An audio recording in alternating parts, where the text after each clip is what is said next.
Usa ka lalaking mag-uuma ang gitigbas o gidunggab patay sa iyang bayaw o pagumangkon sa Barangay Lumiad, Davao City. Sa investigasyon sa kapulisan, sumala sa saksi, nag-inom ang pagumangkon nga suspect nga si alias Edwin ug amahan niini nga si alias Eddie diyang nakita nga nananom og lubi ang biktimang si alias Romeo.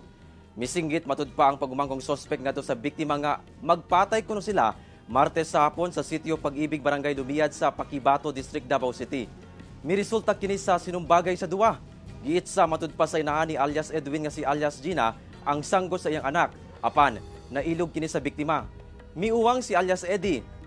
Apan gitigbas kini sa biktima og nagbugdo na ang mag-uyuan. Gitigbas ni alias Gina ang biktima sa likod gamit ang sanggot. Gikuha ni alias Edwin ang kutsilyo nga dala sa biktima nga mo'y gigamit sa pagdunggab sa biktima nga miresulta sa kamatayon niini. Misurrender na ang maginahang suspect kinsa pulos magatubang og kasong murder. Wala na sila mihatag og pahayag.